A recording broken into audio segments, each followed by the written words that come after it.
मुगल साम्राज्य एक ऐसा दौर जिसने भारत के इतिहास में अपनी अमिट छाप छोड़ी। इसी साम्राज्य की कहानी में एक ऐसा नाम आता है जो अपनी सुंदरता, बुद्धिमत्ता और सत्ता के लिए मशहूर रहा। हम बात कर रहे हैं नूरजहां की, लेकिन उनकी कहानी सिर्फ एक रानी की नहीं है, बल्कि एक ऐसी महिला की है जिसने सत्ता के हर पहलू को छुआ और साथ ही विवादों से भी घिरी रही। नूरजहां, जिन्हें इतिहास में सबसे ताकतवर मुगल रानियों में गिना जाता है, लेकिन क्या वह सच में उतनी ही निर्दोष थीं जितनी दिखती हैं, या फिर उनकी सत्ता के पीछे कुछ छुपे हुए रहस्य भी थे? चलिए जानते हैं उनकी पूरी कहानी। नूरजहां का असली नाम था मेहरुन्निसा। उनका जन्म 1577 में फारस, आज का ईरान में हुआ था। उनके पिता मिर्जा ग्यास बेग मुगल साम्राज्य में एक प्रतिष्ठित अधिकारी थे। जब उनका परिवार आर्थिक तंगी से जूझ रहा था, तब ग्यास बेग ने अकबर के दरबार में नौकरी की तलाश में हिंदुस्तान आने का फैसला किया। कहते हैं कि जब ग्यास बेग का परिवार भारत की ओर यात्रा कर रहा था, तो इसी दौरान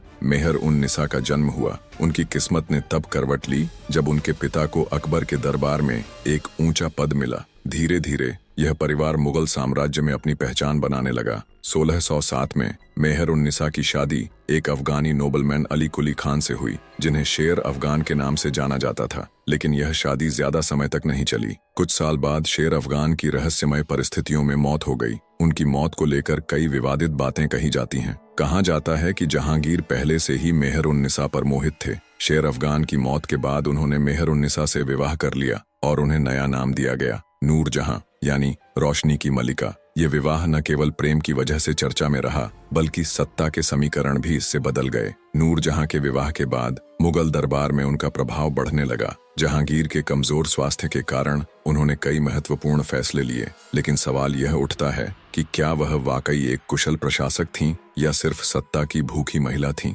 इतिहासकारों का मानना है कि नूरजहां ने जहांगीर के नाम पर शासन चलाया। उनके नाम के सिक्के भी जारी किए गए, जो इस बात का प्रमाण है कि वह एक रानी से ज्यादा एक शासक की भूमिका निभा रही थीं। नूरजहां की शक्ति का एक बड़ा उदाहरण तब देखने को मिला जब उन्होंने अपनी बेटी लाडली बेगम की शादी जहांगीर के बेटे शाहजहां से करवाई। इसका उद्देश्य था सत्ता पर अपनी पकड़ मजबूत रखना, लेकिन शाहजहां और नूरजहां के बीच सत्ता को लेकर मतभेद होने लगे। कहा जाता है कि नूरजहां ने अपने भाई आसफ खान के माध्यम से दरबार में अपनी पकड़ बनाई थी, जबकि शाहजहां ने खुद को इस सत्ता संघर्ष से अलग करने की कोशिश की। 1627 में जहांगीर की मौत के बाद मुगल साम्राज्य में सत्ता के लिए संघर्ष शुरू हो गया। नूरजहां ने अपने दामाद शाहरियर को सिंहासन पर बैठाने की कोशिश की, लेकिन शाहजहां ने इस योजना को विफल कर दिया।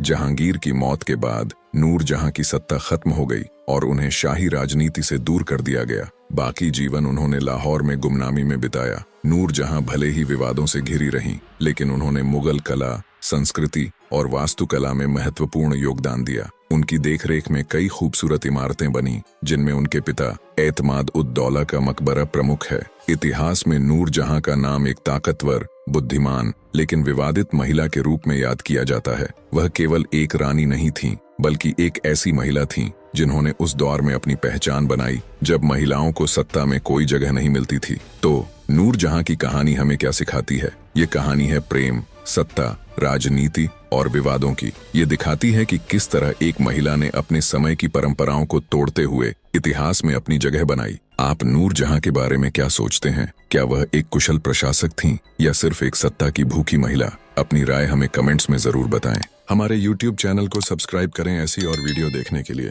धन्यवाद।